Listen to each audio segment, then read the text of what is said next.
Ouça agora a minissérie Nosso Lar, uma iniciativa do radialista e jornalista Paiva Neto.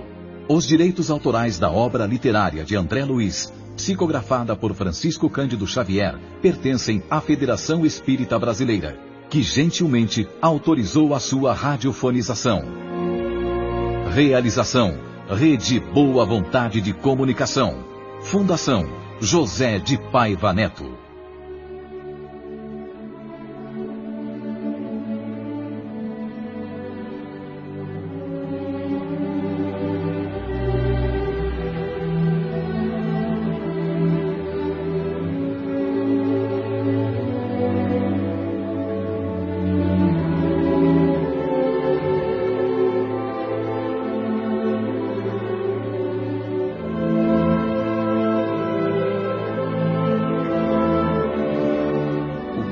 Da verdade emudeceu a mulher. Dona Idalina só fazia chorar e esconder o rosto entre as mãos trêmulas. Quanto a mim, uma sensação de profundo arrependimento me sugeria desistir da audiência com o ministro, renunciar às minhas pretensões, voltar correndo ao meu quarto no hospital e lá ficar quieto. Mas era tarde para isso. Mesmo tremendo e com o coração descompassado, nada me restava senão esperar pela minha vez.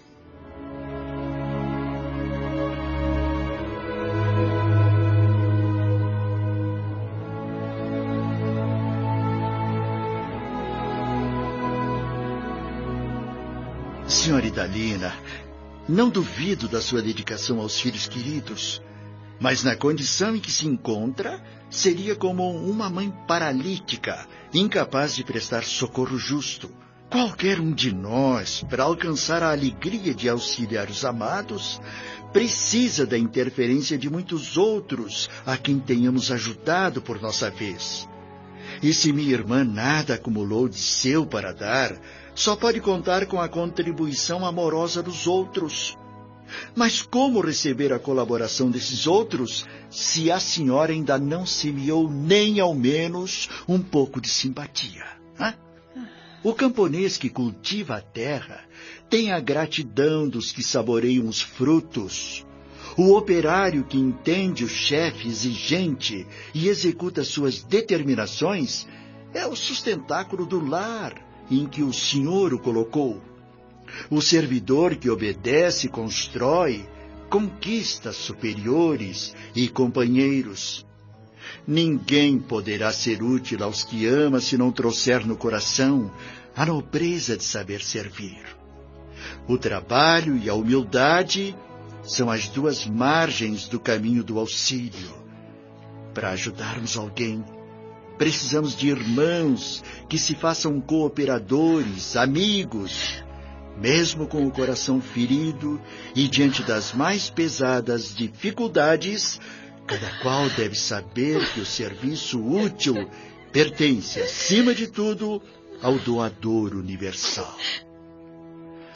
Volte agora aos campos de repouso, onde se abrigou ultimamente, e reflita. Voltaremos ao assunto mais tarde, com toda a atenção, senhora Idalina.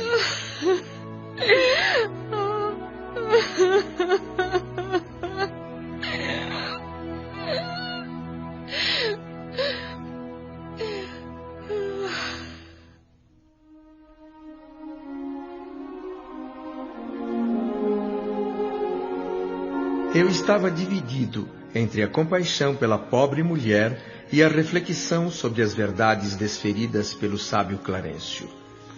Mas isso era menos importante naquele momento do que a invencível sensação de timidez e insegurança que se apossou de mim.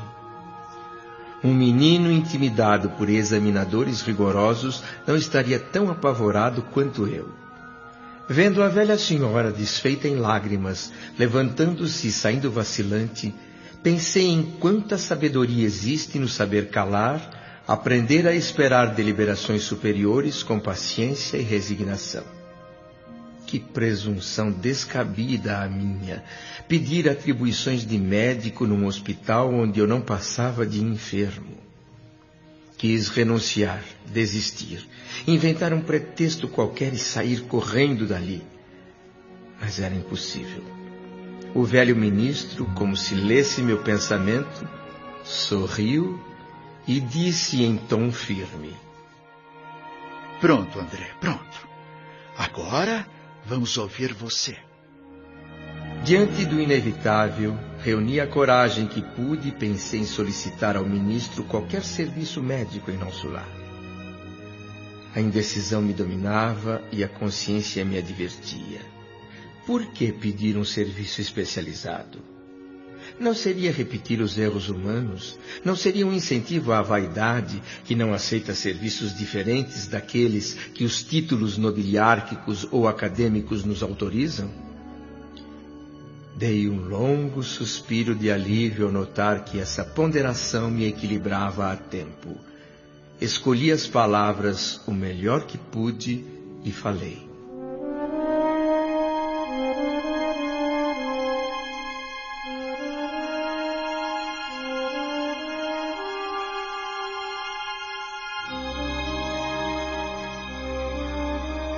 Senhor ministro, tomei a liberdade de vir até aqui rogar seus bons ofícios para que me reintegre no trabalho.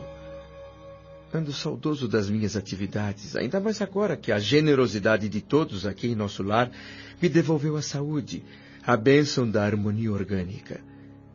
Qualquer trabalho útil me interessa, desde que me afaste da inatividade. Meu caro André, por força da experiência de tantos anos, como ministro do auxílio, tenho aprendido a ouvir palavras e a perceber intenções. Eu já sei. Verbalmente você me pede qualquer gênero de tarefa, mas no fundo sente falta dos seus clientes, do seu gabinete de médico, do ambiente de trabalho com que o Pai Eterno honrou sua personalidade na terra. Não é isso? Para ser franco, sim, ministro Clarencio. E agradeço por sua compreensão. O que acaba de dizer é a pura verdade. Mas convém notar, no entanto, que às vezes o Pai nos honra com a sua confiança e nós desvirtuamos os verdadeiros títulos de serviço. Você foi médico na terra, sempre cercado de todas as facilidades, a começar pelos estudos. É verdade. Nunca soube o preço de um livro, porque seus pais, muito generosos, custeavam todas as suas despesas. Logo depois de graduado, começou a receber honorários compensadores, não teve sequer as dificuldades do médico pobre, geralmente obrigado a criar e manter laços de amizade para poder clinicar. Você prosperou tão rapidamente, André, que transformou as facilidades conquistadas em carreira para a morte prematura do corpo. Enquanto moço e sadio, cometeu inúmeros abusos, desrespeitando o ambiente de trabalho a que Jesus o conduziu. Reconheço a procedência de suas observações, ministro. Então. E o que venho pedir é justamente um meio de resgatar meus débitos. Eu gostaria de poder consagrar cada minuto de minha vida aqui na colônia aos enfermos do parque hospitalar. Cada tipo de profissão, André, na Terra, é um convite do Pai Eterno para que o homem, através de suas tarefas, possa entrar nos templos divinos do trabalho. Para nós, aqui na espiritualidade, o título é simplesmente uma ficha, enquanto no mundo ele representa o passaporte para todos os disparates. Essa ficha, André, habilita o ser humano a aprender o serviço e a servir ao Senhor em suas atividades no planeta. Excluída a convenção de alguns setores específicos, esse princípio é aplicável a todo tipo de trabalho na Terra. Meu irmão André recebeu uma ficha de médico, penetrou o templo da medicina, mas sua atuação lá dentro fugiu das normas, razão por que eu não posso atender aos seus desejos atuais. Como transformar você, de um momento para o outro, em médico de espíritos enfermos, quando se limitou a conhecer somente o corpo físico? Não nego sua capacidade de excelente fisiologista, mas o campo da vida é muito extenso. Imagine, André, um botânico que pretendesse criar definições a partir das cascas secas de algumas árvores. Muitos médicos na Terra tiram conclusões apenas matemáticas, com base na anatomia.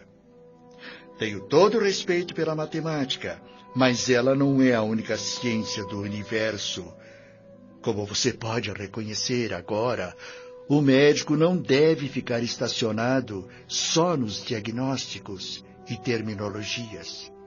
É preciso penetrar a alma humana, sondar suas profundezas. Quantos e quantos profissionais da medicina no planeta são prisioneiros das academias porque a vaidade roubou deles a chave do cárcere. Raríssimos conseguem superar os interesses inferiores, vencer os preconceitos comuns. E esses, que são honrosas exceções, recebem as zombarias do mundo e o escárnio dos colegas.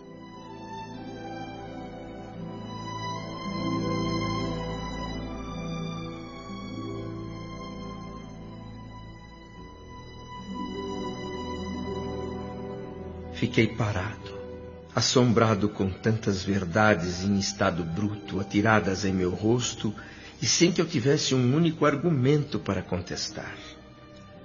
Nunca em toda a minha vida conhecera tais noções de responsabilidade profissional. Um título acadêmico reduzido a simples ficha de ingresso num campo de trabalho.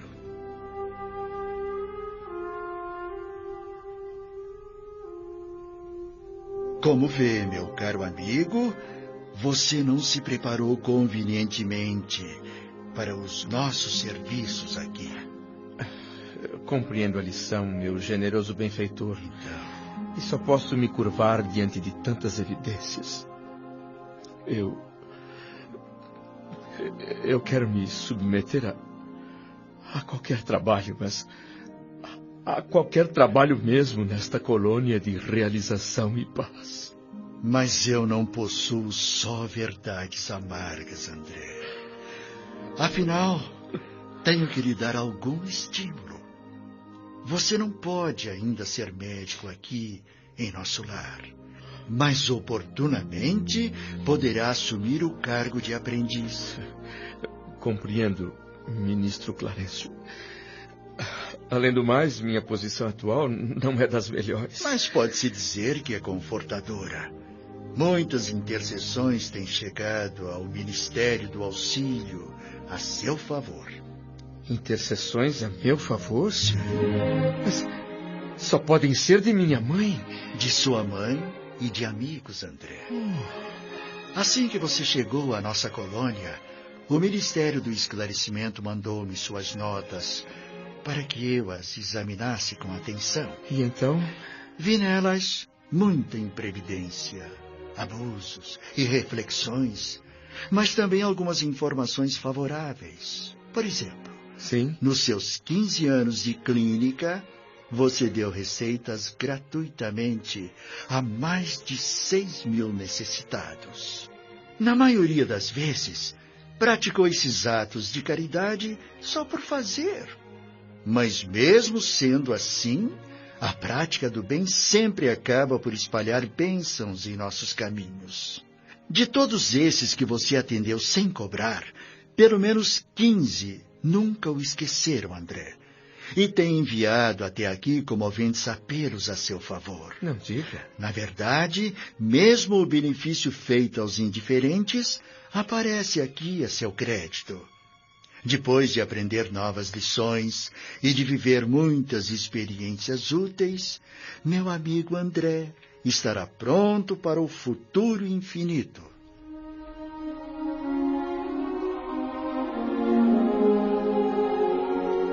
Pela primeira vez, chorei de alegria em nosso lar. Ninguém na terra poderia entender o estado de felicidade que tomava conta de todo o meu ser naquele momento. Sem encontrar nenhuma palavra que pudesse traduzir o que eu sentia, optei por calar o coração no mais completo silêncio. Não sei por quantas horas fiquei ali, refletindo. Noutro tempo, me sentiria ofendido se alguém me fizesse observações aparentemente tão ríspidas. Mas, naquelas circunstâncias, lembrava meus erros antigos e sentia uma espécie de conforto. Reconhecia agora que a existência humana, em hipótese alguma, poderia ser vista como uma brincadeira. A encarnação na Terra surgia diante dos meus olhos, evidenciando grandezas até então ignoradas. Entendia perplexo que o corpo físico obrigava o espírito a uma profunda sonolência. Levando em conta as oportunidades perdidas, eu admitia não merecer a hospitalidade de nosso lar. Clarencio tinha dobradas razões para me falar com aquela franqueza. Passei os dias seguintes entregue a esses pensamentos sobre a vida.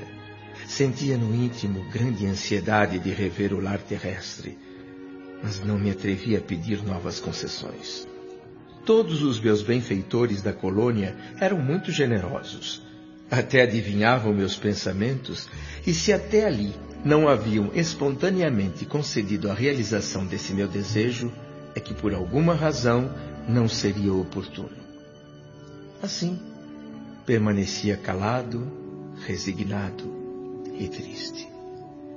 Numa das vezes em que eu estava nessa fase de recolhimento inexprimível, em que o homem é chamado para dentro de si mesmo pela consciência, meu amigo Lísias entrou em meu apartamento com os olhos brilhantes de felicidade, falando alto, vibrante. André, adivinhe quem chegou à sua procura? Minha mãe! Filho, meu filho, meu querido filho.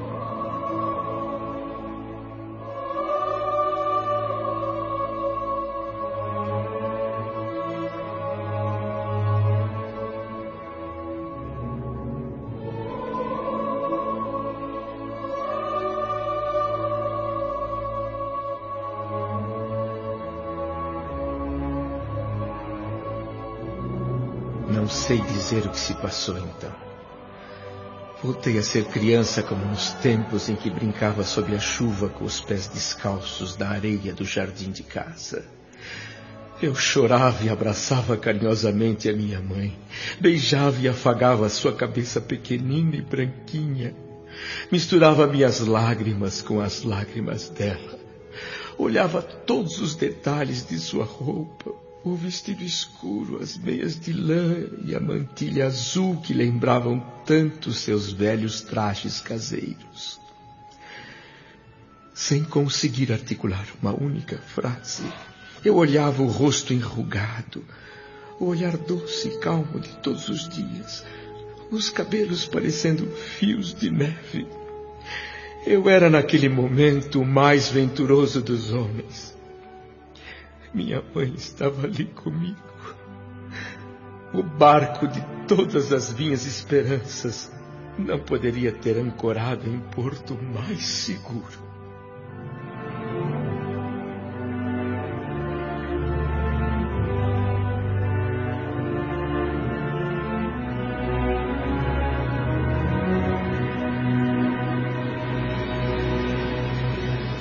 Não fique assim tão emocionado, meu filho.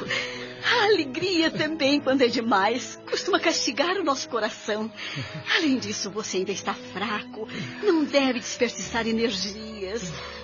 Mãe, filho. posso apoiar a minha cabeça no seu colo? Oh, sempre, meu filho, sempre. Que longo tempo de separação. Mas às vezes a providência separa temporariamente os corações para que nós possamos aprender o significado do amor divino. Este momento é uma dádiva tão grande que nunca poderemos agradecer a Deus. Sabe, mãe, desde que eu cheguei aqui em nosso lar, só tenho recebido amor.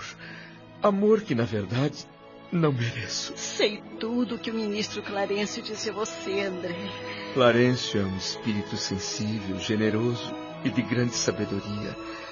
Fez com que eu voltasse os olhos para o passado a fim de avaliar os meus erros e compreender o verdadeiro sentido da vida. Não tenho como negar uma só palavra de tudo que ele disse, mas, por outro lado, como não levar em conta o fato de que, enquanto da terra, vivemos com o espírito embotado, limitado pelos nossos pobres sentidos? Filho. Por que essa ignorância compulsória me impediu a vida inteira de conhecer a realidade que só agora me atiram no rosto? Gozei a vida, é verdade, mas também sofri, e muito. Não só por mim, mas pelos entes queridos que iria deixar na terra quando senti a proximidade do fim. Na fase terminal da doença, as dores eram insuportáveis. De certa forma, eu paguei um preço bem alto pela felicidade vivida antes. Clarencio e Lísias me pedem que renuncie às lamentações. Sim. Mas aqui, diante da senhora, minha mãe, tão amorosa, tão carinhosa, minhas velhas feridas vão se reabrindo. E em vez de carregar a senhora nos braços, como tantas vezes eu fiz lá na terra durante essa doença, eu fico aqui chorando angustiado, repetindo os mesmos erros, fazendo de minha mãezinha o repositório das minhas queixas e males sem fim. Filho. Oh, Deus meu! Quando é que os filhos no planeta Terra vão entender que suas mães não são escravas à disposição dos seus caprichos e exigências? Meu filho, não se queixe, não chore. O seu pranto me traz de volta os sentimentos humanos. Minha alma se sente tentada a retroceder. Tenho consciência de que, como mãe terrestre, nem sempre consegui dar a você uma boa orientação. Por isso, agora eu também trabalho muito, meu filho, reajustando meu coração. Como eu queria, neste encontro, dar razão aos seus lamentos, colocar você num trono como o melhor filho do universo. Mas não posso, André. A vida me ensina hoje novas lições. Uma atitude assim de minha parte seria perdoável se estivéssemos em plena terra. Aqui, porém, devemos atender, antes de tudo, ao Senhor. Não é você o único filho desencarnado a reparar os próprios erros. Nem sou eu a única mãe desencarnada sentindo-se distante dos entes amados. Nossa dor, André, não nos edifica pelos prantos que vertemos ou pelas feridas que sangram em nós, mas pela porta de luz que nos oferece ao Espírito, a fim de sermos mais compreensivos e mais humanos. Filho querido, minha visita não será longa. Melhor aproveitar estes minutos rápidos, falando de amor e de esperança infinita, não de sombras e lamentações. Vamos, mude agora mesmo a sua atitude mental. Sinta-se alegre, disposto a trabalhar incessantemente pela sua própria evolução. Entenda, meu amado menino, este nosso encontro é mais uma preciosa bênção, um presente da misericórdia divina, André. Antes de tudo, temos de agradecer ao Pai por esta reaproximação. Sim, mãe, sim. Pense que estamos numa escola diferente agora. Sinto grande conforto e sublime felicidade na sua ternura de filho, André. Mãe. E lhe ofereço todo o amor que existe no meu coração. Mas neste meu caminho agora, só posso olhar para frente e seguir adiante. Não há retorno. Não posso retroceder.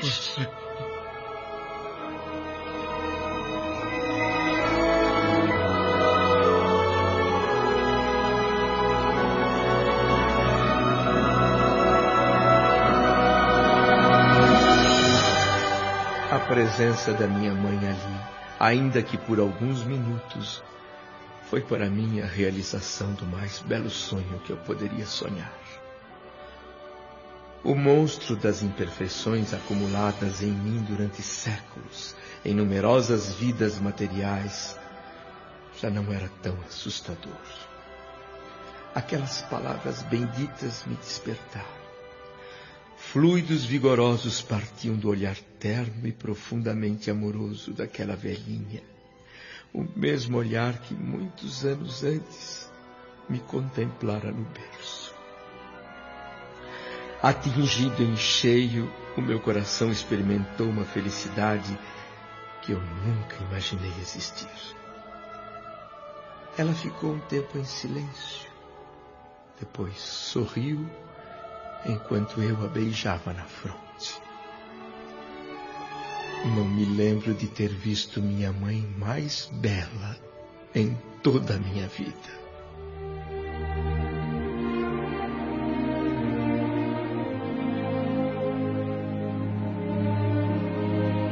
Minissérie Nosso Lar.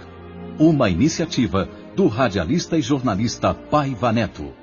Os direitos autorais da obra literária de André Luiz, psicografada por Francisco Cândido Xavier, pertencem à Federação Espírita Brasileira, que gentilmente autorizou a sua radiofonização.